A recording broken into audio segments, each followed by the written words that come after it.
Boa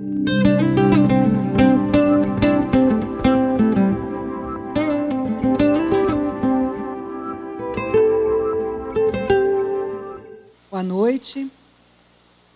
Muito obrigada pela oportunidade de estar aqui. Como professora da casa, eu gostaria de apenas, tocando em alguns pontos, sabendo que os meus colegas debatedores vão aprofundar muito mais, cada um vendo o seu devido aspecto.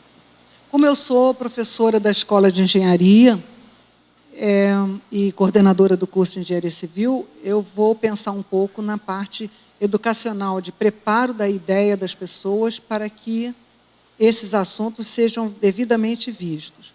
Quando um aluno observa o currículo do curso de Engenharia Civil, por exemplo, que é o profissional que vai mais de perto se dedicar a construir, o arquiteto muito mais vai visualizar todos os aspectos, esses alunos, eles olham no currículo todas as matérias e já têm o costume de valorizar algumas mais de perto, que fica mais claro.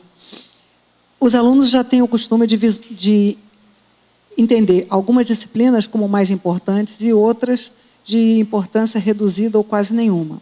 Acontece que quando os currículos foram elaborados, eles foram compostos por várias disciplinas exatamente para mostrar que tudo colabora para o resultado final.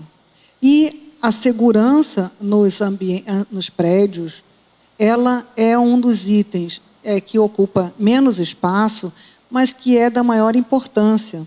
Então, em primeiro lugar, deve existir nas escolas, nos currículos de vários cursos, itens específicos. E deve existir também a preocupação da instituição, de modo geral, de inserir esses itens em todos os assuntos. Porque, no final das contas, quando o curso termina, a gente pode enxergar e ver que todos os itens estão interrelacionados. Então, esse assunto da segurança, ele está presente em toda parte. Está presente no aspecto final da construção, na sua aparência, na sua beleza, está presente na funcionalidade. O arquiteto também vê o entra e sai das pessoas no prédio. Então, isso é assunto número 1. Então, ele deve ser valorizado, deve ser olhado muito mais. Eu quero aproveitar também para deixar registrado que, a partir desses eventos tristes e a partir desse encontro feliz aqui, a Escola de Engenharia vai se preocupar em fazer um programa de divulgação, difusão da segurança nos prédios, de modo geral, nos estabelecimentos, né? Antes de serem preparados. Existe muito cuidado com a segurança na obra, é o que se fala muito num curso de engenharia. Mas na obra depois de pronta, é muito importante. Alguns aspectos têm que ser vistos desde o início. Desde a concepção do projeto, deve ser considerada as rotas de fuga, as entradas e saídas, a acessibilidade ao meio físico é tão falada agora. Os projetos já estão sofrendo modificações radicais para atender às necessidades especiais, mas deve ser visto cada vez mais a segurança, a emergência, os acidentes, as possibilidades. Por exemplo, as portas abrindo para fora no sentido da fuga da maior parte da multidão, degraus em lugares inadequados, onde a pessoa vai tropeçar. Tudo tem que ser visto, portas de mais, portas de menos. Existe a preocupação também com entradas indesejadas, mas na hora da saída, a saída vai ser uma multidão, vai ser uma emergência, vai ser um pânico, vai ser, quem sabe, por tragédia, uma laje quebrada, despencando, e as pessoas vão ter que sair dali de alguma forma. Então, eu vou, depois desse evento, vou lembrar a Escola de Engenharia que nós poderemos ter perfeitamente palestras, debates, discussões, e depois de todo o grupo estar preparado, todo mundo estar acostumado com a ideia, aí a gente vai marcar um dia de testes, de simulação, porque também chegar um teste, uma simulação sem aviso, sem a preparação, também não vai funcionar. Pegar de surpresa, né, pode ser levado na brincadeira. Então, vamos sim iniciar isso na nossa casa, com os nossos alunos, porque o assunto da educação é preparar as pessoas e também preparar novos preparadores, propagar o assunto para que isso seja bastante conhecido. Um engenheiro muito idoso, que já até faleceu, falou para a gente aqui, que nunca viu um povo para cuidar tão pouco da segurança da vida humana. Ele trabalhou bastante em obra e pouco viu de cuidado. Parece que a vida é descartável, e não é. Todos os assuntos, então, têm que ser muito considerados para que se evitem que nunca aconteça uma coisa dessas que nós assistimos e não conseguimos acreditar, não só pela dor, pela tragédia, pelo absurdo, pela grandeza, pela desgraça, como também facilmente passou pela cabeça das pessoas: puxa, é tão fácil ter mais porta? Como é que não tinha mais porta? Eu passei por um conhecido supermercado aqui pertinho, que eu sabia que ele tinha a frente toda de vidro, muitas portas. Agora, por causa de pensar nesse assunto, eu olhei e vi que ele está com uma porta só. Ele fez parede em todas as portas que ele tinha, talvez com medo da entrada de ladrão, mas o problema não é simples, mas tem que ter a possibilidade de saída fácil. Eu vou passar a palavra, então, aos meus colegas debatedores. Vou iniciar com uma pequena apresentação para a gente poder entender melhor como funciona o sistema de segurança contra incêndio e pânico no estado do Rio de Janeiro. Como ela bem apresentou, meu nome é Leandro Correia, sou primeiro-tenente do Corpo de Bombeiros, trabalho nessa parte de fiscalização de segurança contra incêndio e pânico na cidade de Niterói, no quartel de Niterói. Vamos falar um pouquinho sobre as legislações, né, no caso, a maioria das legislações que competem quanto à parte de segurança contra incêndio e pânico são de competência do Corpo de Bombeiros. Então, como a própria definição, a própria Constituição, ela diz, elas são estaduais, né, os Corpos de Bombeiros são estaduais. Então, nós temos todos esses decretos e leis estaduais que vão regulamentando esse assunto. Em cada estado vai ter a sua legislação específica. Pode. Então, aqui no estado do Rio de Janeiro, desde 1975, né, com o decreto-lei número 247, ele diz o quê? Que vai competir ao Corpo de Bombeiros do estado do Rio de Janeiro o estudo, planejamento, a fiscalização e execução de normas que disciplinam a segurança de pessoas e seus bens contra incêndio e pânico em todo o estado do Rio de Janeiro.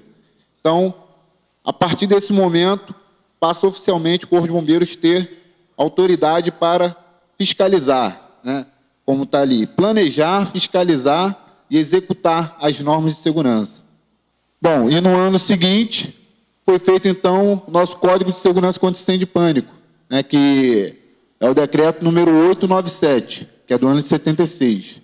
No artigo 220 desse decreto, ele fala sobre a parte de fiscalização, né, que o Corpo de Bombeiros ele tem autoridade para fiscalizar todo e qualquer imóvel ou estabelecimento dentro do estado do Rio de Janeiro.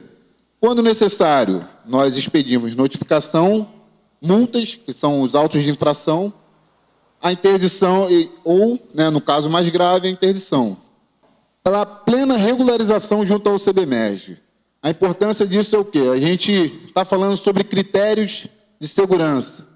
Uma edificação, ela vai ter, né, cumprido todos os critérios de segurança, ela ter propriedade para começar a funcionar desde o momento que seja cumprido todo o trâmite.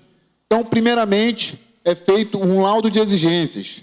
Nesse laudo de exigências, né, dependendo de toda a classificação de edificação, área construída, quantidade de pavimentos, classificação, a atividade executada lá, vão ser definidas os dispositivos que caberão àquela edificação, tanto dispositivo fixo, que é a canalização ou dispositivos móveis, seriam, no caso, os extintores. Então, é apresentado um projeto e determinado as exigências. O primeiro documento a ser expedido é o laudo de exigências.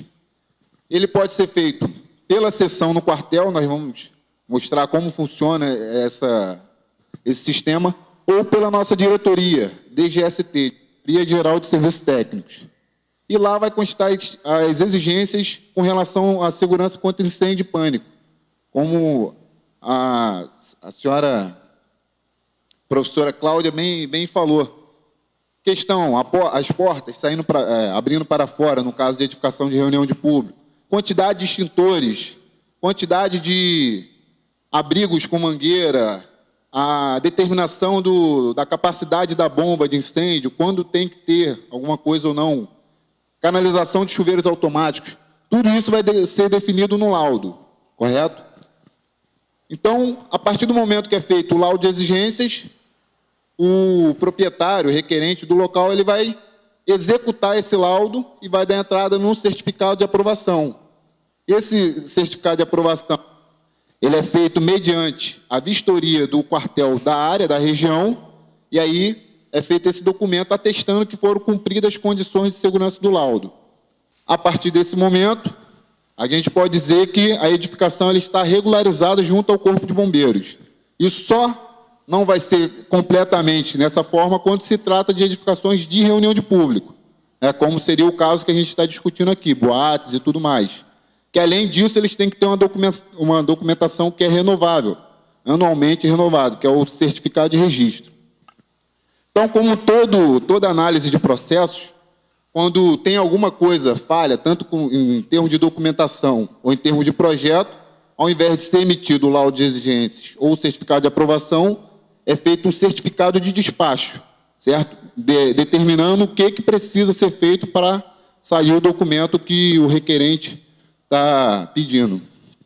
Além dessa parte, que a gente poderia falar como uma parte prévia, a fiscalização que ela funciona antes do estabelecimento funcionar, existe também a nossa fiscalização em termos de erros posteriores, a edificação já funcionando. Então, a gente também expede notificação. O que seria isso? Fiscalização feita pelo oficial do Corpo de Bombeiros, verifica determinado problema. Um exemplo seria a gente chegar aqui na universidade, ou então qualquer outra edificação, não encontrar nenhum extintor, os extintores vencidos, o acesso bloqueado às portas, coisas desse tipo.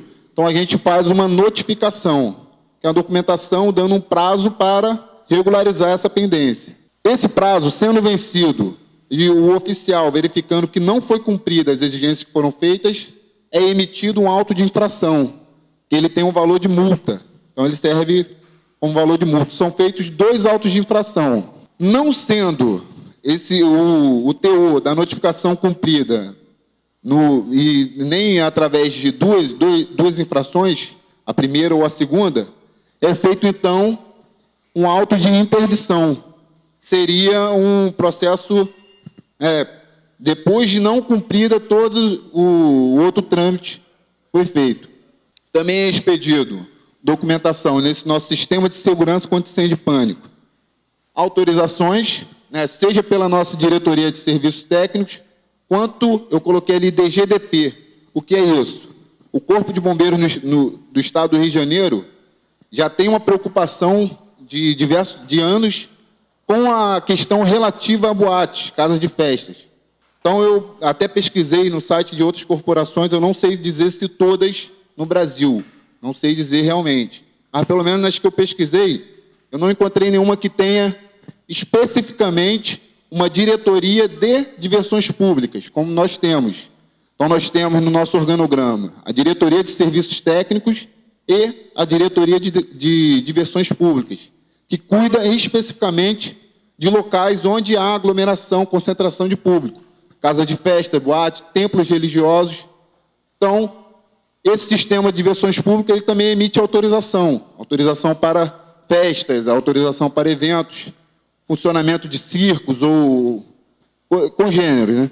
Além disso, para as edificações que funcionam com reunião de público, existe o certificado de registro. Esse documento, diferente do certificado de aprovação, que é dado uma vez, e ele não tem validade enquanto não se modifique as características da edificação, o certificado de registro ele deve ser renovado anualmente. Bom, então ali é apenas para a gente visualizar como funciona. A pessoa dá entrada no seu processo e é analisado. O processo ele pode ser feito, né, para o laudo de exigência, tanto no quartel da área ou na nossa diretoria. Vai depender do tamanho, da complexidade da análise daquele projeto. Correto? E ali vai ser feito ou o certificado de despacho ou o laudo de exigência. Cumprida a exigência, ele vai no quartel da área e vai dar entrada na aprovação. Então, vai ser feita a vistoria no local, verificado se ele cumpriu ou não as exigências que foram feitas. Tendo cumprido, certificado de aprovação. A edificação está completamente regularizada junto ao Corpo de Bombeiros. Sendo que, em se tratando de edificações de reunião de público, no estado do Rio de Janeiro nós temos uma preocupação a mais, que seria com o certificado de registro, que é uma documentação que, como eu falei, ela é renovável. Anualmente ela deve ser renovada. Então, os documentos expedidos pela DDP. Na primeira estava DGDP porque o nome mudou. A nomenclatura era Diretoria Geral de Diversões Públicas e, hoje em dia, é Diretoria de Diversões Públicas. Então, ela faz autorizações, né, para eventos, certificado de registro, além de despacho, notificação, auto de infração, tudo isso da mesma forma que relacionado a serviços técnicos. Vamos falar até pelo nosso tempo da parte de fiscalização. Eu já tinha lido, né, o artigo 220, ele fala com relação à fiscalização, né, quando será necessário expedir notificação ou aplicar a multa, até a interdição. Bom, então a Diretoria Geral de Serviços Técnicos é o órgão responsável para controle, para fiscalização na área de serviço técnico no Estado do Rio de Janeiro. E compõe esse sistema as unidades, ou seja, os quartéis do Corpo de Bombeiros. São 41 unidades em que é dividido a área do Estado do Rio de Janeiro. Cada unidade é responsável por uma determinada região. Além disso, também existe a parte, como eu falei, específica de diversões públicas, né? Então, tem uma diretoria específica, um sistema específico para fiscalizar diversões públicas no Estado do Rio de Janeiro, desde o ano de 92, quando a lei foi criada para esse fim. Como nós falamos, é feito a notificação, primeiro o auto de infração, segundo o auto de infração e, não sanando as exigências, o auto de interdição. A pessoa resolvendo aqueles problemas que geraram a notificação, pode ser feito um auto de desinterdição. Também é importante lembrar, e na realidade como foi feito aqui em Niterói e em todo o Estado, também é possível que a edificação receba uma interdição direta. Isso aí pode ser feito quando? Quando, ao chegar no local, o oficial do Corpo de Bombeiros encontre condições que a gente considera perigo iminente. Então, se encontrando elas relativas à parte de diversões públicas, né, que seria com saída totalmente inadequadas, né, ou sem iluminação, sem sinalização de emergência, ela pode ser interditada direto, como aconteceu em Niterói. Eu posso falar de Niterói que nós fizemos, esse ano foram feitas 19 interdições de casas de festa em Niterói. Muitas, né, algumas sanaram seus problemas mais graves, então elas puderam ser desinterditadas, mas continuaram notificadas e adequando ao código. Então, ela pode voltar a funcionar, mas ela tem que ainda sofrer adequação, tem que ser feito um projeto para ela estar totalmente legalizada. Além disso, pode ser feita interdição também relativo ao suprimento de gás. Outro problema grande que nós temos em Niterói, e creio que em todo o Estado do Rio de Janeiro, é relativo ao gás. A gente já fez, no ano passado, foram, se eu não me engano, 8 interdições, né, de restaurantes e tudo mais que utilizavam gás de forma errada. Não só errada, no caso, trazendo o que a gente considera risco iminente. No caso do gás, seria o quê? Ele em local sem ventilação, dentro do prédio. Então, são uma série de fatores que são publicados em boletim que a gente tem que seguir para fazer essa fiscalização. Então, aqui é uma explicação do que é a notificação. Nós até já falamos. O auto de infração, para a gente ter uma ideia, ele tem um valor de 221,375 FIR, que deve estar dando, a UFI, se eu não me engano, está em cerca de R$ 2,50. Está dando cerca de 500 e alguma coisa, R$500, o primeiro auto de infração. Então, não se cumprindo o teor do auto de infração mais 30 dias, é dado o segundo auto de infração, que já passa a ter esse valor aqui, o dobro, certo? Então, a pessoa ela pode dar entrada para prorrogar esse prazo ou cumprir a notificação. No caso, se for adequar o seu sistema preventivo, né, fazer a manutenção dos seus materiais de segurança, isso aí vai depender do que foi visto na vistoria. Bom, auto de interdição e desinterdição nós também já falamos. Normalmente, ele é feito ou quando é encontrado uma situação de perigo iminente ou quando segue aquele processo da notificação que nós já falamos. Aqui é só para nós termos uma ideia da nossa área, né? A área do quartel de Niterói, onde eu trabalho. Nós temos a cidade de Niterói e a cidade de Maricá como referência, nossa área de atuação e parte da cidade de São Gonçalo. Ano passado, né, nossa sessão de serviço técnico, nós tivemos mais de 2.000 entradas, né, de processo, 2.153. Foram feitas 2.177 vistorias, né, para aprovação. Além de interdições, foram feitas 6 interdições, 8 autos de apreensão de GLP. Auto de infração foram emitidos 7, notificação 70, além dos documentos que nós emitimos. 919 certificados de aprovação, indeferimento 591, laudos de exigência tipo P, seriam analisados em cima de um projeto. Foram 205 laudos, além do laudo de exigência V, que seriam de lojas pequenas, né, menos de 250 metros quadrados. Então, também foram feitos 984. E aqui é um exemplo dos 2 primeiros meses desse ano, onde nós pudemos ver, né, 126 certificados de aprovações e um aumento significativo na quantidade de notificações. Apenas nos 2 primeiros meses nós já fizemos 48 notificações. Creio que esse mês, só nesse mês de março, a gente ainda está fechando o relatório, sejam feitas mais de 40 notificações apenas no mês de março. Então, só nesses 3 primeiros meses nós estamos chegando a um número bem grande, além dos demais processos, que seriam vistorias e tudo mais. Então, isso reflete o quê? Uma intensificação dos trabalhos de vistoria, de fiscalização. No nosso caso, aí em Niterói, nós temos aumentado o efetivo de oficiais que participam dessa fiscalização, com o intuito da gente tentar sanar os problemas que nós temos na nossa área. Aqui é só um histórico da legislação de segurança contra incêndio e pânico. Como eu falei, ela é estadual, cada estado tem a sua referência. Então, nosso decreto foi em 1976, sendo que desde o ano de do ano de 23 já existia alguma forma de parâmetro, mas ainda não existia um decreto, uma lei que definisse os critérios para todo mundo. Só a partir do ano de 76, também no Rio de Janeiro, foi o primeiro corpo de bombeiros, o primeiro estado a ter o seu código de segurança. E esse código de segurança, ele tem sido atualizado através de resoluções da nossa corporação. Aqui eu coloquei alguns dos últimos casos de incêndio, né, em boates, envolvendo edificações de reunião de público. Infelizmente, a gente está no topo dessa lista, né, com o acidente, né, que houve lá em Santa Maria. Então, o que acontece? A gente muito fala sobre a responsabilidade individual, responsabilidade civil das pessoas. O Corpo de Bombeiros ele tem a responsabilidade de fazer a vistoria no local? Tem a responsabilidade.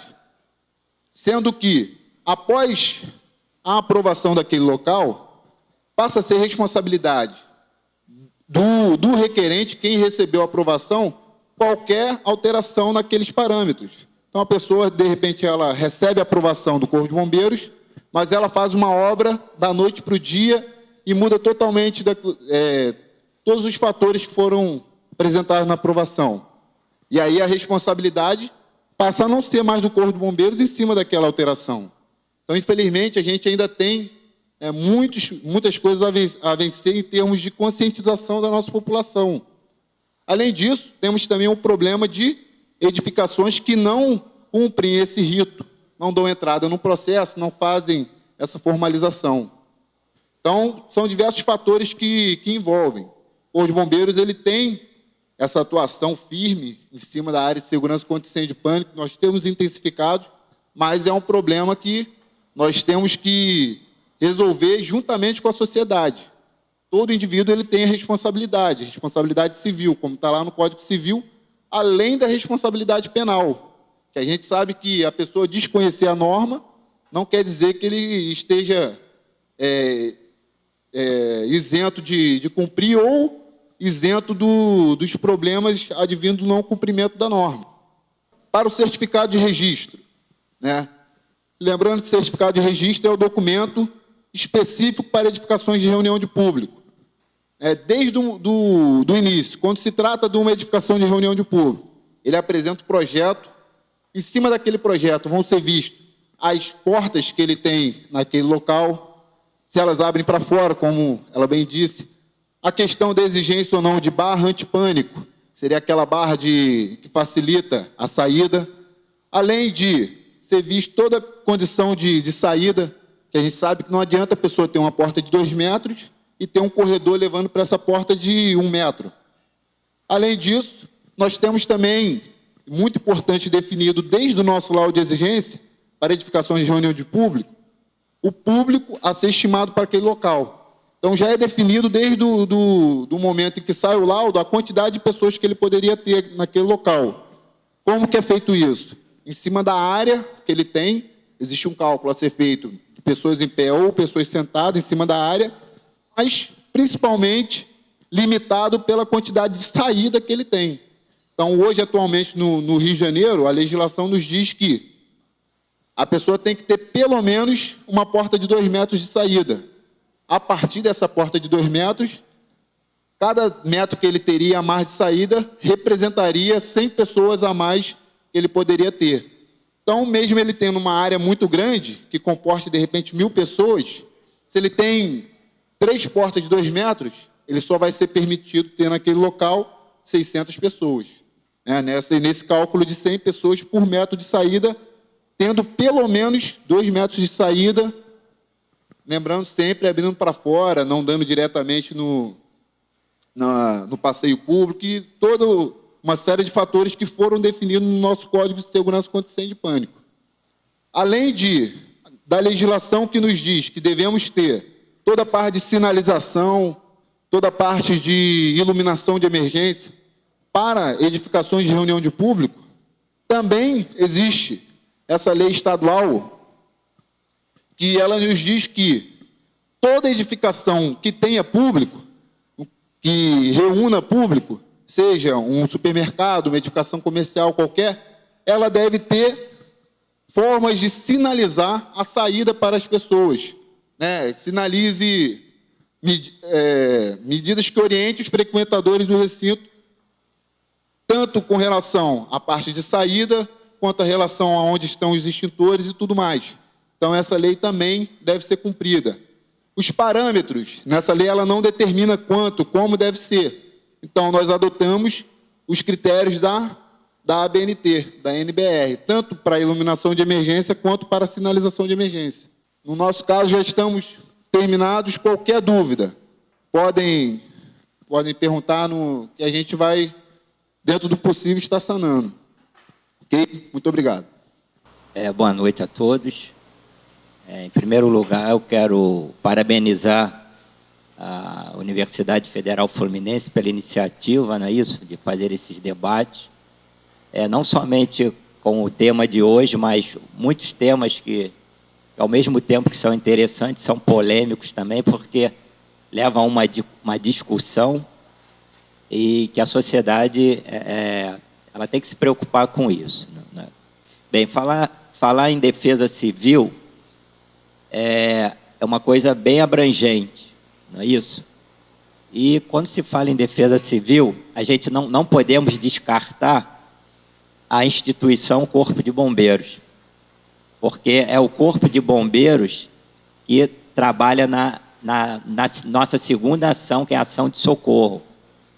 O Corpo de Bombeiros está ali nos ajudando. E também quero dizer que eu sou oficial do Corpo de Bombeiros, né? Já estou na reserva e computei meus 35 anos de serviço. E tudo que o nosso companheiro, o Tenente Leonardo, ele passou aqui para os senhores e para as senhoras, nós podemos vivenciar, ao longo da minha carreira, a evolução que a corporação ela foi alcançando, indo ao encontro dos anseios, né, da evolução da tecnologia, da evolução da sociedade. Bem, o que cabe aqui dentro do nosso assunto defesa civil acredito eu, que é dentro da parte de estruturas, não é isso? E hoje nós atuamos fazendo vistorias em residências, fazemos vistorias em prédios públicos, em repartições públicas e residenciais. Parte de prédios, né, que são uma preocupação nossa, porque nós somos acionados, no caso de rachaduras, né, de trincas, que podem vir a ter uma evolução muito grande.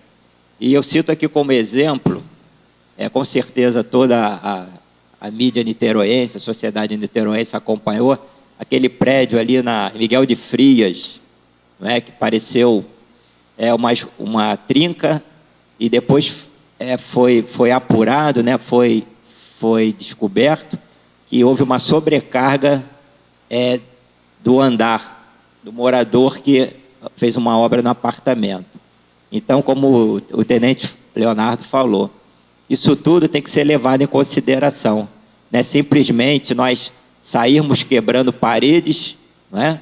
Como foi o caso daqueles prédios que aconteceu no Rio de Janeiro, ali próximo a Cinelândia, em que se houve aquela modificação toda na estrutura, não é?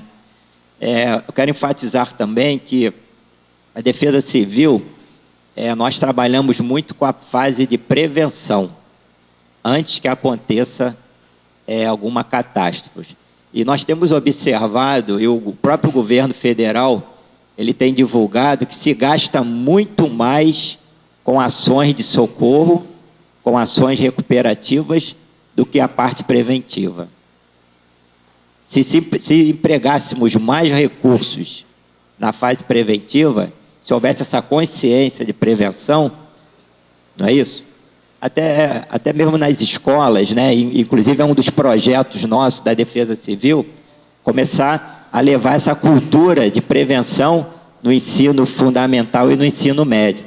Nós estamos fazendo um trabalho junto ao nosso prefeito e ao nosso secretário de Educação, o Valdec, para que a gente possa já começar ali com a criança, mostrar a importância dessa cultura de prevenção, não é isso? E a prevenção já começa na nossa casa, se estende aos colégios, se estende às faculdades, é claro que num nível mais evoluído, um nível mais detalhado. Bem, então a Defesa Civil nós temos procurado, estamos ali há 3 meses, né, assumimos o cargo de subsecretário, junto com essa nova gestão. E temos muitos desafios, porque nós brasileiros, nós não temos essa cultura de prevenção. Quando foi colocado no site da UF a chamada para o debate, eu achei interessante. É claro que eu vou generalizar, mas quantos de nós, quando vamos num cinema, a gente se preocupa em localizar as saídas de emergência, onde estão os extintores, não é isso? Quando nós andamos de avião, tem aquelas instruções todas. Então, nós sempre achamos que só acontece com os outros, que nunca vai acontecer com a gente, mas nos enganamos. Então, nós temos que incentivar essa cultura de prevenção. E dentro da Defesa Civil, nós temos observado que tem morrido muita gente. As tragédias se repetem, pessoas morrem, recursos são gastos e as coisas continuam da mesma maneira. E então nós temos percebido que de 10 anos para cá, aproximadamente, os governos começaram a se preocupar com isso. E hoje, se nós formos buscar no Ministério da Cidade, no Ministério da Integração Nacional, existem vários projetos, né, vários recursos destinados à parte de prevenção dentro da área de defesa civil. Só que os municípios, eles não apresentam projetos. O recurso está lá, não são utilizados. Aí vem a catástrofe, vem a tragédia e se gasta muito mais com ações de socorro e de assistência. Então, nós brasileiros temos que começar a ter essa preocupação. Eu estava lendo no jornal A Tribuna hoje, achei interessante. Ele cita ali, o autor da reportagem, que o Japão, em 2 anos, o Japão ele recuperou a cidade após uma tragédia. E nós temos visto Petrópolis, Teresópolis, Nova Friburgo, Angra dos Reis, Niterói, que nada se faz, né? As coisas vão acontecendo, não é? Então a gente vê que precisa da atuação do governo, precisa da atuação dos órgãos, né? Nos cabe aqui a Defesa Civil estarmos trabalhando mais. Agora, a nossa sociedade ela tem uma parcela de culpa também, e uma parcela de contribuição, porque nós não nos preocupamos com isso. Eu vou citar um exemplo aqui para vocês. Nós estamos tendo a oportunidade de ir em muitas comunidades, não é? Nós sabemos que são problemas sociais, não queremos aqui dizer quem é o culpado. Se as pessoas estão ali, é porque elas só podem estar ali. Então, quando eu mando os meus agentes de defesa civil fazer as vistorias, algumas há necessidade de interdição. Você tem que sair porque sua casa vai cair. E as pessoas, elas ficam, para onde que eu vou? Para onde que eu vou? Então, são residências mal construídas, materiais precários, de péssima qualidade, sem nenhuma orientação para essas pessoas construírem. Além de elas estarem construídas em área de risco, o tipo de construção das suas casas são bem precários, o que contribui ainda mais para que possa ocorrer um acidente, não é isso? E nós temos vivenciado isso, todos nós, niteroienses. Tivemos ali aquele episódio do Bumba, e ficou marcante, né, no mundo todo, se comenta isso. E não sei se vocês já acompanharam ontem, uma comissão de deputados federais estiveram em Petrópolis, né, percorreram a área, entrevistaram pessoas e cobraram ali dos governantes, né, quais as ações que eles já estão planejando para aquelas famílias, não é? Então, e eles ficaram até de semana que vem vir em Niterói, que eles querem conhecer o Bumba. Nós estamos aí intermediando essa vinda deles, e a grande chance deles estarem aqui na próxima semana. Bem, então, quando se fala em defesa civil, que o nosso lema da defesa civil é um dever de todos para com todos. Ou seja, todos nós temos uma participação, temos uma parcela de contribuição, não é isso? Se eu jogo lixo numa encosta, eu estou prejudicando o meu vizinho. Se eu tenho uma canalização de água com vazamento, eu estou prejudicando aquela comunidade. Então, é um dever de cada um de nós. E não somente o pessoal que mora na comunidade, mas nós que moramos em condomínios também, não é isso? Temos as nossas responsabilidades, temos os nossos deveres, né? Procurar viver bem e cumprir ali as normas do nosso condomínio, né? Assim que funciona, para que haja um consenso e todos vivamos bem. Então, a gente tem se preocupado com isso, né? Então, a Defesa Civil de Niterói, nós estamos trabalhando muito, né? Estamos colocando em dia ainda vistorias da época do Bumba, e ficou um passivo muito grande, né? Com mais de 1.000 pontos. Então, nós estamos buscando fazer os relatórios, até mesmo para atender a demanda do aluguel social, que a Prefeitura e o Estado estão administrando. Então, muita coisa a fazer. Mas nós acreditamos, né, com um trabalho de formiguinha, que é muito importante, que nós chamamos, sempre construindo do nosso dia a dia alguma coisa, melhorando, buscando melhoras e levando essas informações para a população. Semana passada, nós passamos ali no Morro do Cavalão, de segunda a sexta, nós montamos um núcleo de defesa civil. Voluntários da própria comunidade que se dispuseram a serem instruídos, receberem instrução de defesa civil, de combate a incêndio, de prevenção. E nós passamos a semana toda ali dando esses ensinamentos. Então, naquela comunidade ali do Morro do Cavalão, nós temos um grupo de agentes de defesa civil que são os nossos olhos ali. Então, no primeiro momento, algum risco, alguma chuva forte, aquelas pessoas já estão instruídas para pelo menos fazer o básico, que é buscar o abrigo, ajudar as pessoas que têm dificuldade de se locomover, as crianças, as pessoas deficientes, entendeu? Então isso tudo é catalogado. E o nosso alvo é, até o final do ano, nós conseguirmos mais 6 comunidades de Niterói, que são aproximadamente hoje de 50 a 60 comunidades. Então nós estamos ali na Defesa Civil, ali próximo à Prefeitura, e o nosso objetivo é melhorar, é aprimorar os nossos serviços e se aproximar cada vez mais das comunidades. Ok? Meu nome é Jorge, né?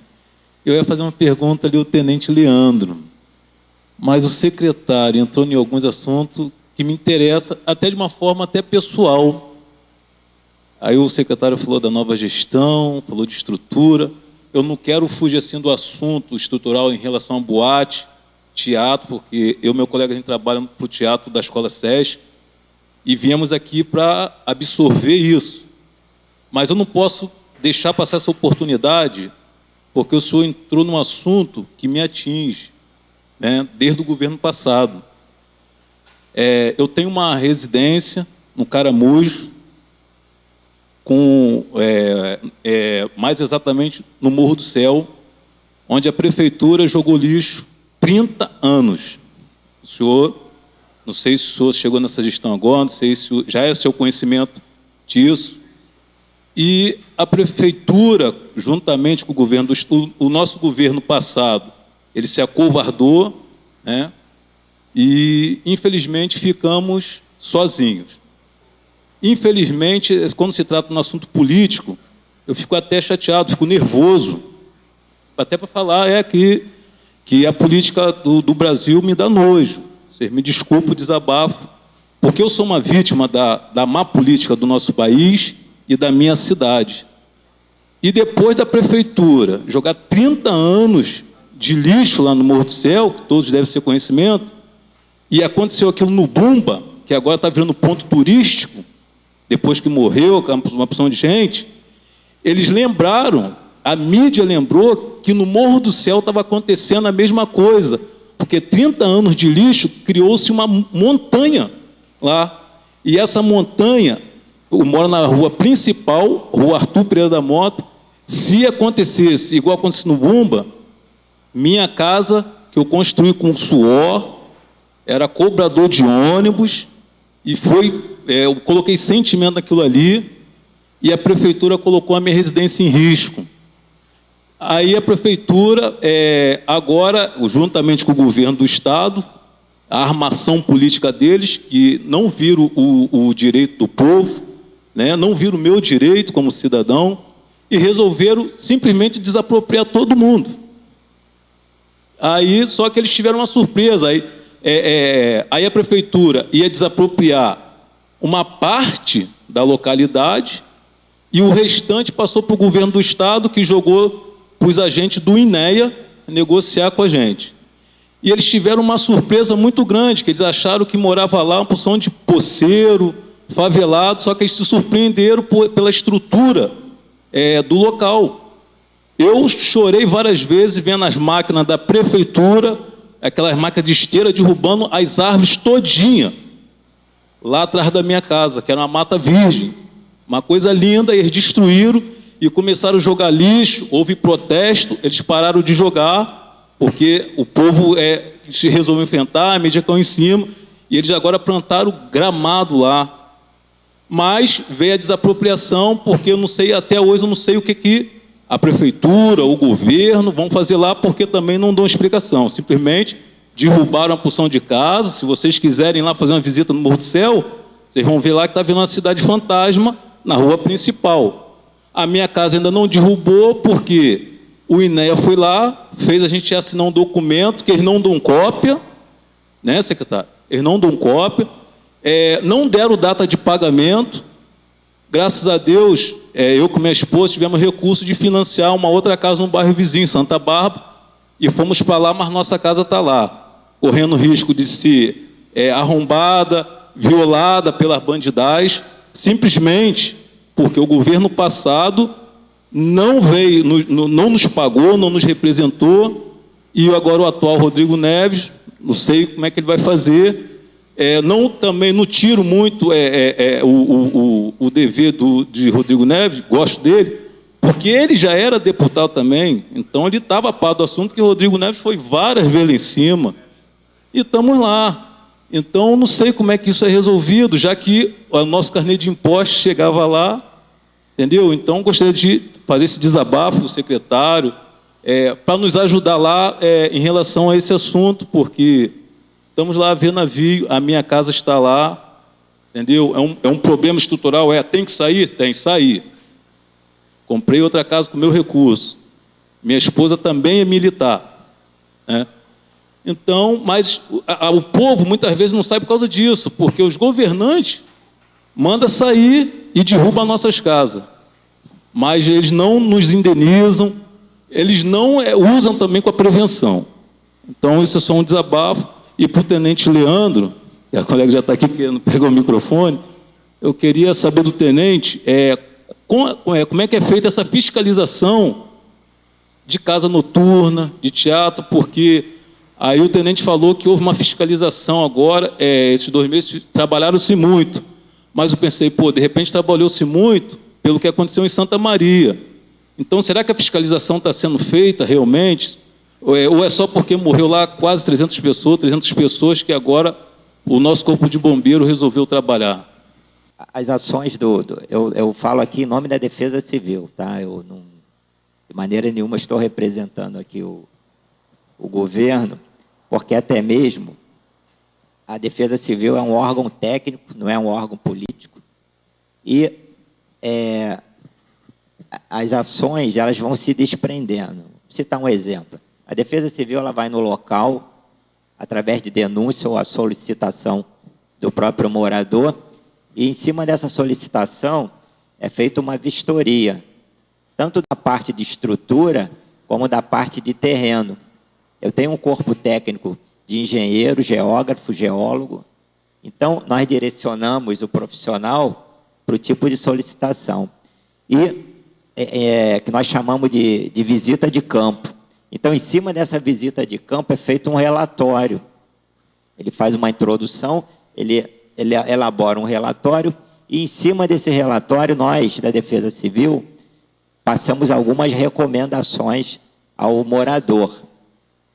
Agora, tem certos locais que essas recomendações, elas se tornam sem nenhum poder, porque o local é de risco. Então, tem que ser interditada. O auto de interdição faz com que o morador, a sua família, tenha que sair daquela casa imediatamente, porque há risco. Então, até aqui, terminou o papel da Defesa Civil. Esse relatório ele vai ser repassado para os outros segmentos da Prefeitura, Secretaria de Assistência Social, Secretaria de Conservação, a EMUSA, né, que é a Empresa Municipal de Urbanismo e Atendimento, então, e Saneamento. Então, as ações começam na Defesa Civil, mas depois é um processo, entendeu? Então, eu não posso dizer para você o que vai acontecer, porque, além de estar fora da minha esfera de atribuição, é o desencadeamento de ações. Eu fiz a minha parte. É isso. Tem risco, tem que ser interditado. Né? As pessoas questionam. Isso que você está falando é uma realidade, né? Não quero dizer aqui quem é o culpado, quem não é. A gente vive num problema social tão grande, né? Se a gente fosse apontar, mas por que você construiu a casa aqui? A pessoa vai dizer, não tem outro lugar para construir. Não é isso? A gente vai ouvir, a gente ouve isso. Por isso as pessoas relutam muito em sair, mesmo correndo o risco de vida. A gente vive isso diariamente. Então, dentro das minhas atribuições, é o que eu tenho para te dizer. Agora, as outras atribuições já fogem da minha, porque é uma sequência de segmentos do governo, cada um cumprindo a sua responsabilidade. Ok? Ele perguntou a respeito da fiscalização antes desse evento. Como a gente passou ali na apresentação, no ano passado, apenas no ano passado, a gente fez 1.200 vistorias, isso não estamos falando do Corpo de Bombeiros do Estado do Rio de Janeiro, sim do quartel de Niterói. Né?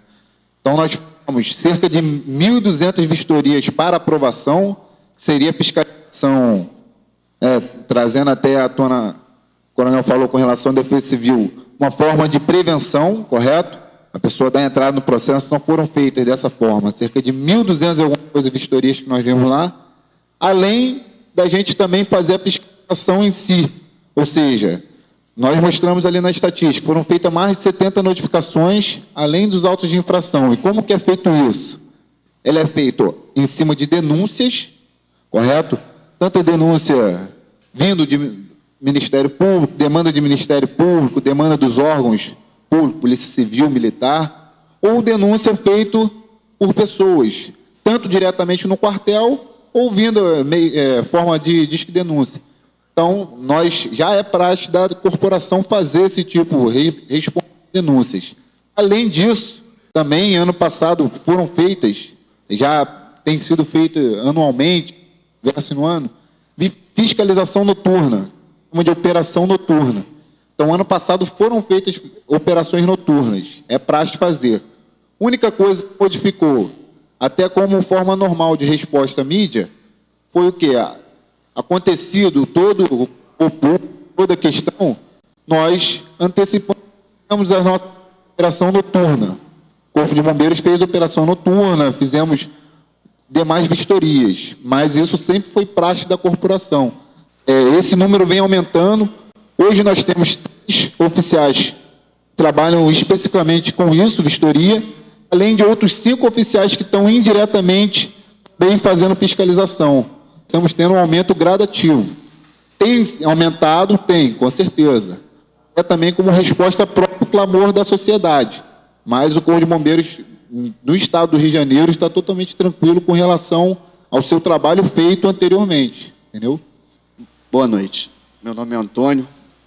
Eu sou servidor da universidade, lotado na Faculdade Veterinária. Queria formar 2 perguntas, uma para o senhor Leandro, e para a professora Cláudia. Existe dentro do Corpo de Bombeiro alguma legislação que leva para o lado da biossegurança e segurança de laboratórios? E para a professora, a senhora sabe dizer se dentro da estrutura da universidade, até mesmo dentro da engenharia, existe as CIPAs, que são as Comissões Internas de Prevenção de Acidentes? Respondendo em específico a pergunta dele.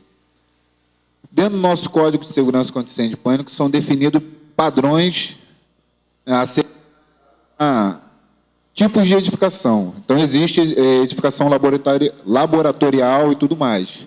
Além disso, em específico, tratando de um projeto grande, nós adotamos normas tanto de padrão da ABNT, né, as NBRs, ou quando não temos parâmetro nacional, nós trazemos até parâmetros internacionais.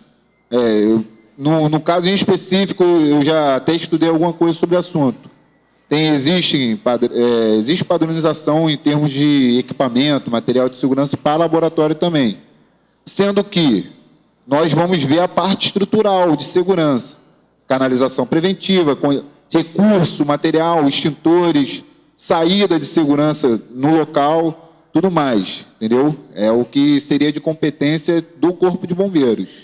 Bom, em específico para laboratório, a gente tem algumas determinações de critério de segurança, mas que são analisados no próprio laudo. Um exemplo simples, segurança, normalmente pede-se que em laboratório coloque um balde, alguma coisa de areia, né? Ou então limalha de ferro, até na própria NR23, né? A NR que fala sobre o combate a incêndio, ela também fala específico para laboratórios.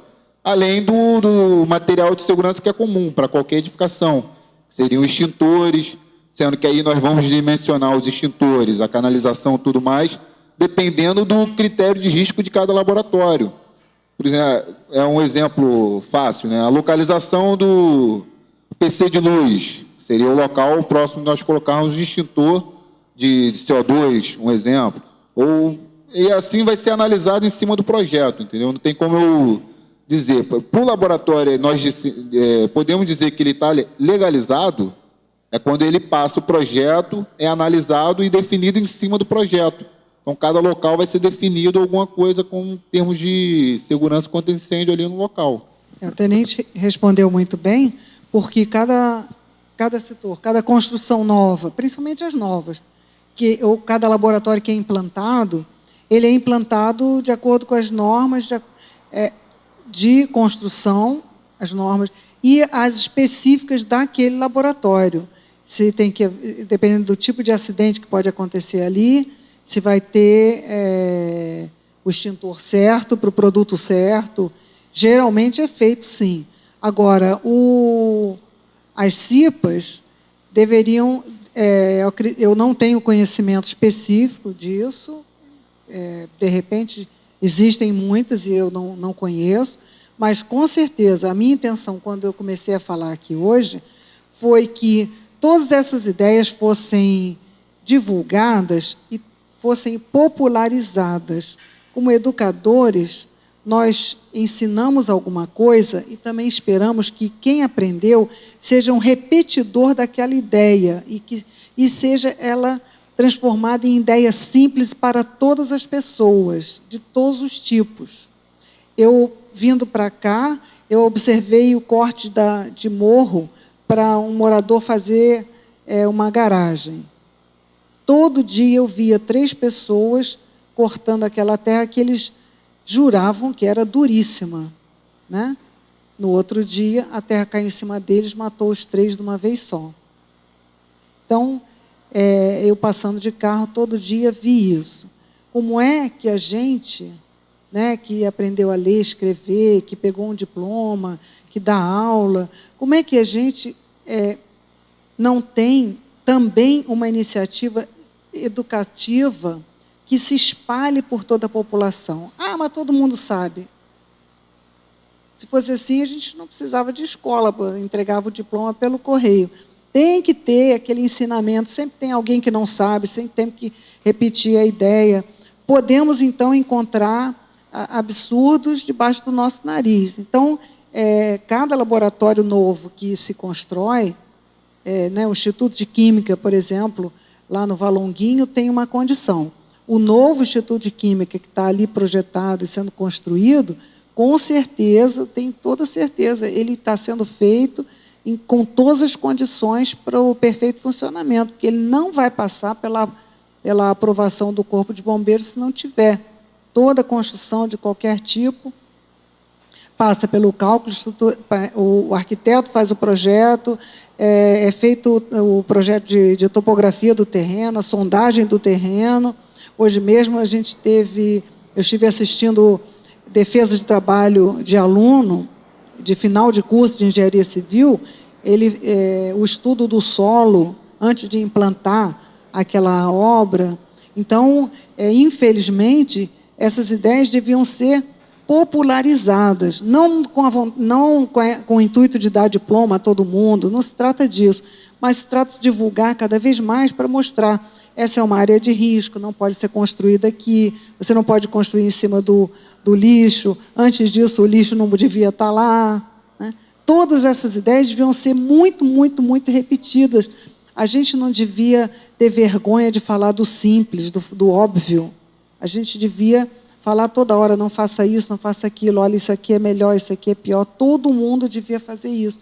No entanto, a gente se orgulha muito, principalmente na academia, é mais fácil encontrar esse tipo de pessoa, né? Orgulhosa dos seus altos conhecimentos. Né?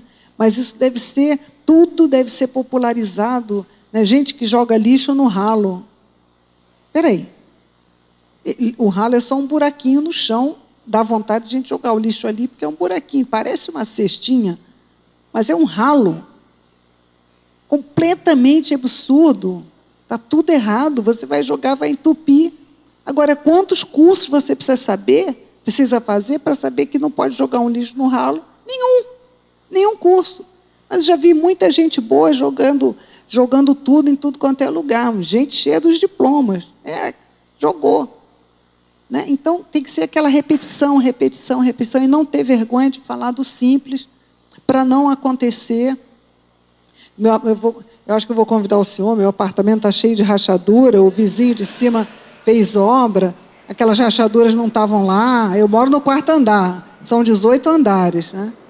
O primeiro problema que acontecer sou eu a primeira a dar um alarme, que vai rachar primeiro o meu, não sei se vai dar tempo de avisar alguém, né? Então, as coisas simples, né? Eu estou aqui numa escola, vejo os alunos, vejo os professores, as coisas simples teriam que ser repetidas. Cartilha, tem gente que fica ofendida, não, esse assunto não pode ser simplificado desse jeito. Bom, então o cara vai morrer, porque se você tiver que dar para ele um livro inteiro, não vai dar tempo. Então, nós temos que popularizar cada vez mais. Eu falei, vou realmente fazer um trabalho junto à direção da escola para a gente fazer aqui alguma coisa. Não sei por onde começar, mas palestras ou divulgação, ou mandar inserir em cada disciplina, com cada professor, os assuntos relacionados à segurança nas construções, porque aqui a gente aprende a construir, né? E essa construção vai durar mais de 80 anos, mais de 100 anos, e, quem sabe, um dia, preparar a escola inteira, o prédio inteiro, para uma evacuação de emergência. Primeiro, avisar, né? E, quem sabe, num dia, quando nós estivermos bem evoluídos, fazer uma simulação sem aviso, para ver se o pessoal aprendeu mesmo. Né?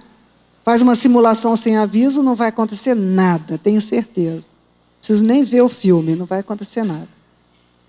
Então, avisar, educar, explicar, né? Porque vai ter lugar, vai ter casa que vai avisar: você tem que sair daqui porque a casa vai cair. A pessoa diz: para onde que eu vou? Mas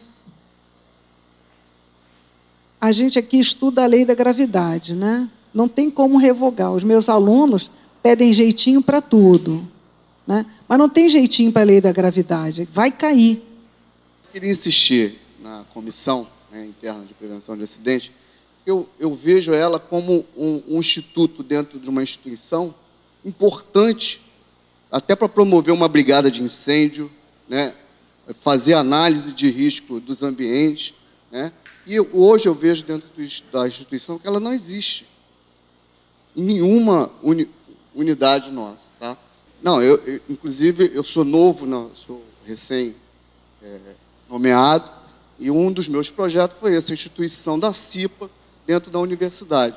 Só que é necessário hoje a gente mudar o conceito de segurança, né? para que os gestores públicos tenham em mente que é importantíssima a segurança, né? Porque o bem principal são os seres humanos, né? Se a gente não cuida dele... Então, a senhora não acha que a gente deveria estar lutando para instituir isso dentro da universidade, como iniciador de todo esse processo de segurança institucional? Com certeza, sempre começa por uma pessoa, né? Aquele que primeiro viu tem que avisar, né? Na qualidade até de oficial do Corpo de Bombeiros, queria acrescentar que o nosso colega falou, nós temos na corporação hoje o grupamento de produtos perigosos, que atua principalmente nesses casos, né, de vazamentos tóxicos, de laboratórios.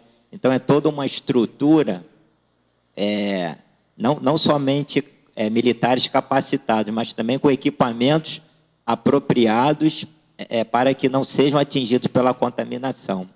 E também gostaria de acrescentar com relação à CIPA, que hoje o Ministério do Trabalho, ele exige, né, que as empresas, principalmente as empresas, criem as suas CIPAs, até mesmo para prêmio de seguro. Tem um prêmio, um desconto no seguro, vamos dizer assim. E eles batem muito nessa tecla, as comissões internas de prevenção de acidente. E o Corpo de Bombeiros, ele, ao longo do tempo que eu fiquei na corporação, nós participávamos muito de CIPA, dando instruções de manuseio de extintores, primeiros socorros. Nós fizemos muito isso. Então, é uma corporação que está de portas abertas para ajudar também nesse sentido. Que a professora, na primeira palavra, assim, preparar as pessoas e preparar os preparados. Eu falei, poxa, bacana isso. Aí depois o tenente falou assim que não adianta ter uma porta de 2 metros e um corredor de 1 metro. Aí me fez lembrar, uma vez fui num parque de diversão com minha esposa e entramos numa espécie de trem fantasma, mas era para ir andando. E chegou lá dentro aquele pessoal lá fantasiado, com facão, todo mundo correu e eu corri também. Aí tinha uma curva de propósito. Quando chegou nessa curva, todo mundo desesperado, aquele cara com o machado correndo, bateu todo mundo e ninguém conseguia sair do lugar. Aí vem aqui, né, preparar os preparados, como é que está a minha casa? Aí me levou até observar essa porta. Ela abre para dentro. Então, a universidade... E lá, quando eu chegar lá no teatro amanhã, já vou começar a reparar algumas coisas, que são colocações assim... se acontecer... Aqui cabe bastante pessoas. Eu não sei se aqui o tenente, o secretário... visivelmente, parece que não tem nenhum risco aqui de incêndio, sei lá. Mas se acontecer... tirando o tenente que é maior do que eu acho que eu alcanço vocês 3 ali na porta, e o restante, que vai ficar todo mundo, só eu primeiro. Então, me fez lembrar, preparar os preparados e preparar a minha casa também, entendeu? Já até visualizando que o batente dela para fora vai abrir para dentro. Aí, o secretário já estou apontando ali uma falha, porque uma parte do futuro do Brasil morreu lá em Santa Maria, lá, que foi muito triste. O futuro do Brasil. E aqui também tem futuro do Brasil aqui, entendeu? Pode estar aqui nessa sala e acontecer, sei lá, um curso. As coisas acontecem assim quando a gente menos espera. O professor falou que lá tem uma rachadura, ele já até falou com o secretário. Realmente coisas mínimas, como o secretário falou, às vezes, que vai se tornar uma tragédia imensa. Eu queria fazer uma pergunta bem elementar. A gente que mora em Niterói, não sei se acontece com todo mundo. Eu moro na Boa Viagem. Posso dizer que sou privilegiada, que eu moro olhando para o Rio de Janeiro. Mas o bairro que eu moro já não é de hoje, é uma coisa antiga. Está sempre faltando luz, com a primeira chuvinha que dá. Eu acredito que vou chegar em casa, vou ter que subir 8 andares. Porque dá um chuvisquinho, apaga a luz. E, recentemente, dia 5 agora, teve um temporal, foi grande, foi o Rio todo, muita gente ficou sem luz. Eu fiquei simplesmente 16 horas sem luz. Então, além de prejuízos materiais, prejuízos profissionais, deixei de fazer vários trabalhos que precisava fazer pela internet, e além do que o perigo que você corre, porque você está correndo justamente o risco de pessoas que acendem vela, vão dormir noite, Você não tem como, você está correndo risco. Então, eu fico pensando o seguinte, não seria uma possibilidade de se fazer um trabalho assim, até nos prédios, porque se você ficar preso no elevador, ninguém vai te tirar. Primeiro que os próprios síndicos não preparam as pessoas do prédio para tirar. Então, você vai ficar lá até a hora que bem entender a luz voltar. No caso desse dia, ficaria 16 horas dentro do elevador? Eu não ficaria. Então, são coisas assim pequenininhas que eu acho que poderiam ser feitas, não sei. Aproveitando um gancho do que a senhora falou, no ano passado, se eu não me engano, foi dia 29 de setembro, agosto, setembro, foi instituído no calendário o Dia Nacional da Prevenção do Desastre. Nesse dia, o Corpo de Bombeiros iniciou, aqui no Rio de Janeiro, um grande ato, né, e que vai ser feito, provavelmente, esse ano de novo, de prevenção de desastre. Como foi feito nesse dia? Eu sei porque eu trabalhei especificamente. Foram selecionadas, para a primeira vez, né, como uma espécie de demonstração, de teste, 100 edificações, todas próximas ali do centro do Rio, da Rio Branco. Essas 100 edificações foram feito um simulado, ao mesmo tempo, de evacuação dessas edificações. Simultaneamente a isso, cada quartel, em cada região, também fez um trabalho em alguma localidade. Quem puder pesquisar na internet, isso foi feito no ano passado.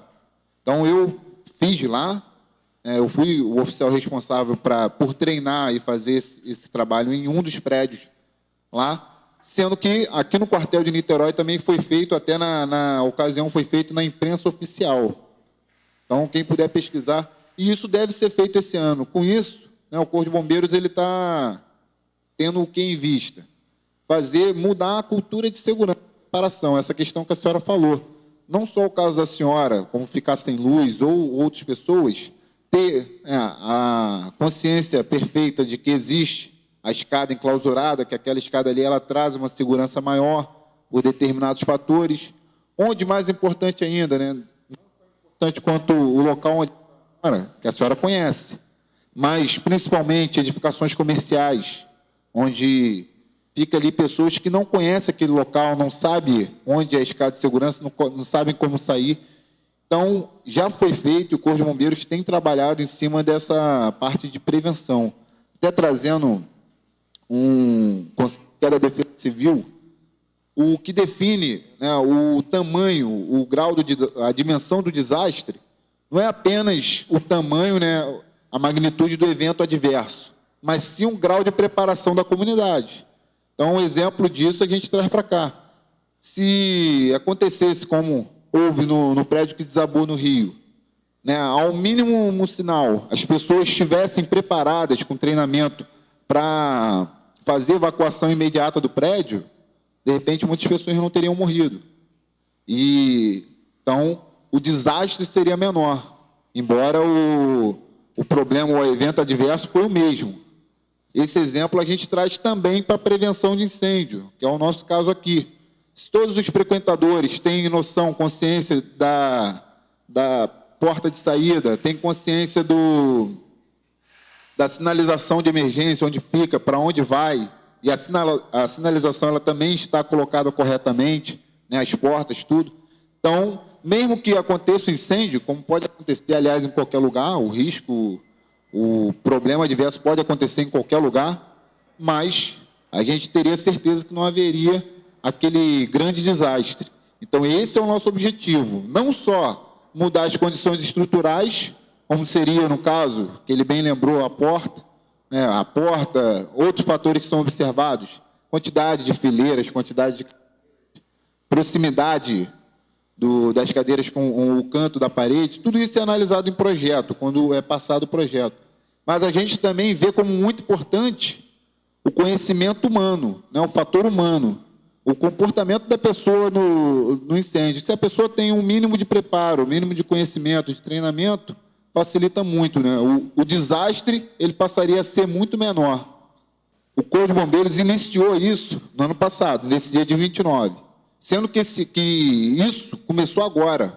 Sempre houve a atitude preventiva e tudo mais, sendo que começou essa institucional, esse trabalho em cima dos prédios. Sendo que aí vai ser feito o quê? Como é feito? Os prédios vão demonstrando interesse e o Corpo de Bombeiros vai atendendo a demanda. Existem, né, palestras, treinamentos que são solicitados, inclusive tem sido regulamentada a parte de taxa, né, que é retirado para o governo para ser disponibilizado o instrutor e tudo mais. Então, são serviços que estão à disposição da população. O que a gente quer é realmente isso, que haja um empenho da população em procurar. No ano passado, por exemplo, o Corpo de Bombeiros, a gente foi em cada edificação para se oferecer a dar um treinamento para as pessoas. E mesmo assim houve casos de pessoas de não querer, entendeu? Então o que a gente quer mudar é a cultura de segurança, o valor que o próprio indivíduo dá à segurança. Porque nós damos valor, nós temos isso como trabalho, mas também é importante que cada indivíduo dê valor à segurança. Só uma observaçãozinha. Semana passada eu fui no centro do Rio, no edifício Graça Aranha número 1, assisti à entrega dos prêmios do concurso que a Odebrecht ofereceu às universidades sobre sustentabilidade. Um evento muito importante, tudo muito bonito, um prédio ótimo. O primeiro ato, mostrar para a plateia um vídeo que era um desenho animado, que mostrava como era o auditório que eles estavam, onde estavam as portas, acenderam as luzes das portas de saída, para ensinar a todo mundo que estava ali como sair numa emergência naquele minuto ali. Não falaram, não cantaram o hino nacional, não disseram bom dia, só passaram primeiro o vídeo e mostrando onde eram as saídas, como sair dali. Depois é que eles começaram o evento. Então, depois, como é dito, depois que acontece uma desgraça, né, mas está acontecendo já. Se todo mundo copiar esse vídeo, claro, tem que ser um vídeo para cada ambiente, mostrando a porta certa.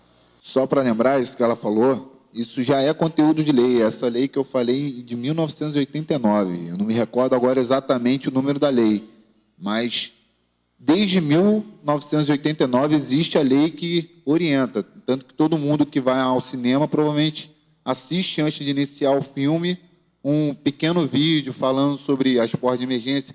Nos teatros também é feita a mesma coisa. Então, isso assim, não é uma ótima iniciativa de se cumprir a lei, mas isso já existe em forma de lei, entendeu? Também é o caso de embarcações, serviços de transporte e tudo mais. Olha só, dentro desse contexto aqui, a gente quer destacar, tanto na esfera de defesa civil como de pânico, né, de controle de pânico, o treinamento. O treinamento é importantíssimo. E o que acontece? Com certeza vocês já ouviram falar dos alarmes de alerta nas comunidades. Já ouviram falar? Não são todas que têm esse sistema. No município do Rio, tem um bom número, e na região serrana. Nós, no início do ano, recebemos a visita do secretário estadual de Defesa Civil e foi nos prometido para o município de Niterói 29 sirenes, alerta de alarmes. E é todo um processo, não é simplesmente você pegar, colocar e ligar. Aquilo ali vai ter vários treinamentos, até mesmo para aquilo não chegar num ponto de virar um descaso das comunidades. Porque você dá o alerta da chuva. Vai chover forte, vamos ficar atento. Aí você aciona alerta. O tempo, as previsões meteorológicas, o próprio nome já diz previsão, às vezes não se concretiza. Então, volta ao estado de normalidade. Então, aquilo deve ser encarado com responsabilidade e não virar um deboche.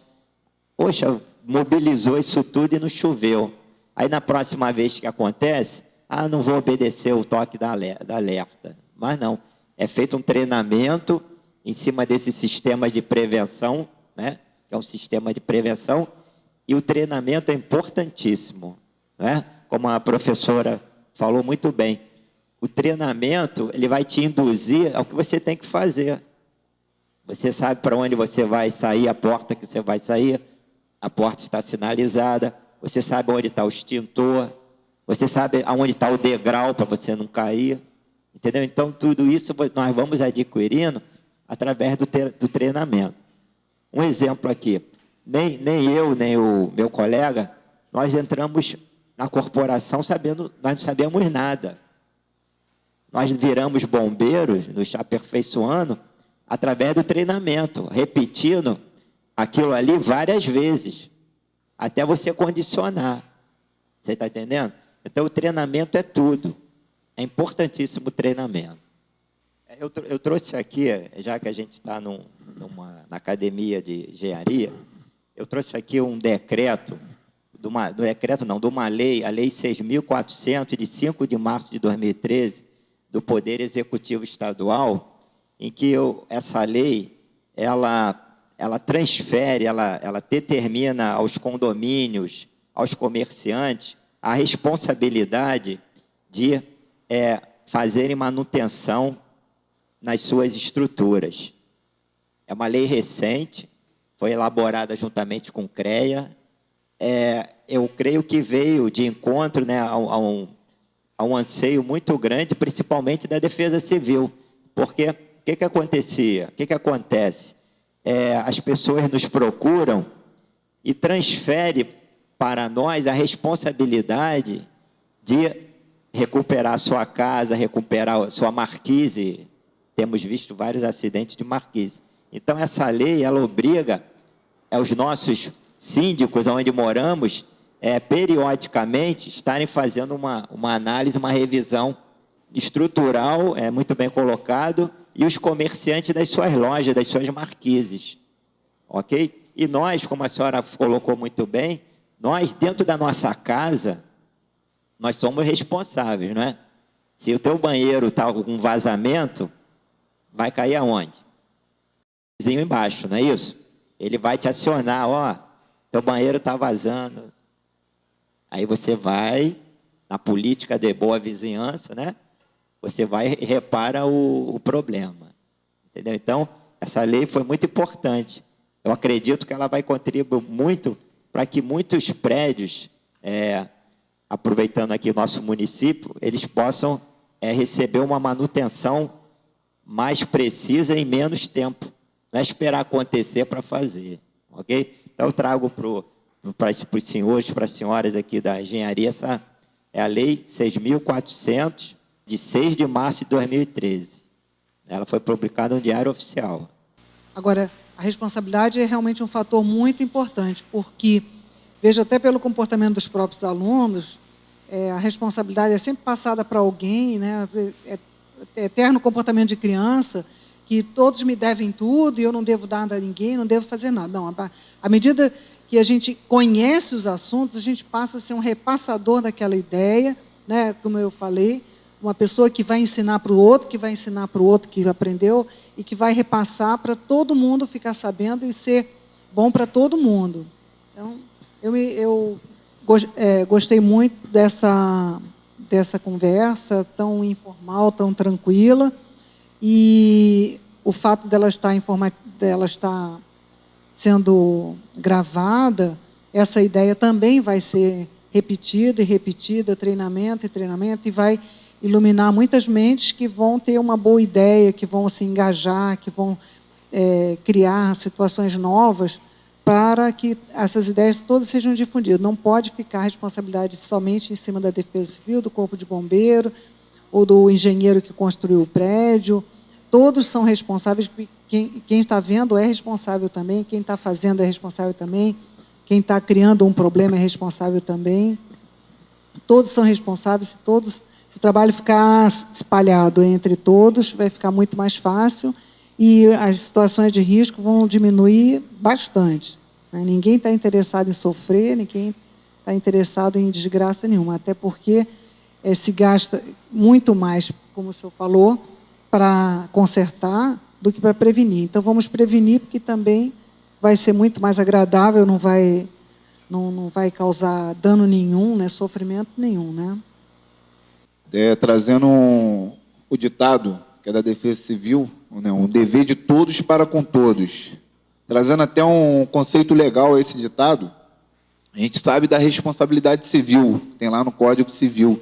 Então, todos, eles são responsáveis pelos seus atos. Então, a gente gosta realmente, como a professora bem lembrou, muita gente fala, a culpa é do Corpo de Bombeiros porque teve um incêndio. Mas, muitas vezes, no local teve um laudo, teve uma aprovação. E aí a pessoa modifica as características daquele laudo, modifica as características da aprovação, não tem a manutenção adequada, de repente, do seu aparelho de extintor e tudo mais.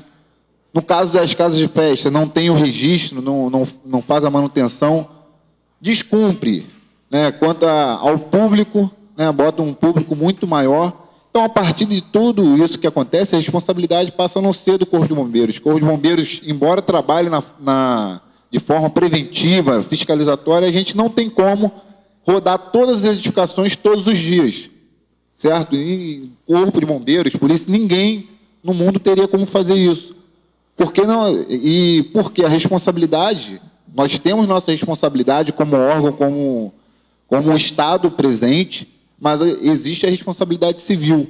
E, além disso, a gente sabe que o desconhecimento da lei ele é inexcusável, está lá no Código Penal, artigo 21.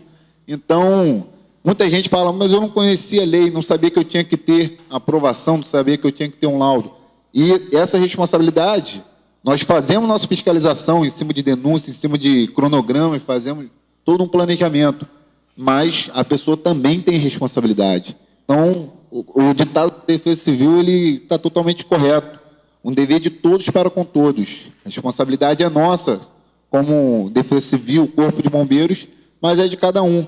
Até lembrando que o senhor falou, é o exemplo que muitas pessoas reclamam, mas passam no local, veem sempre, de repente, o extintor descarregado, até aluno brinca, tudo, e não passa para ninguém, não fala, de repente, um aluno passa e não fala para a diretoria, fala, ó, o extintor está descarregado, está faltando ali, acho que aquilo ali está errado. A porta está desobstruída, como acontece muito em prédios, obstrui a porta, coloca alguma coisa na frente da caixa da mangueira e tudo mais. Então, cada um tem a sua responsabilidade. Então, é isso que eu gostaria de lembrar. Nosso objetivo é fazer o nosso trabalho, conscientizar e também ter esse retorno da sociedade.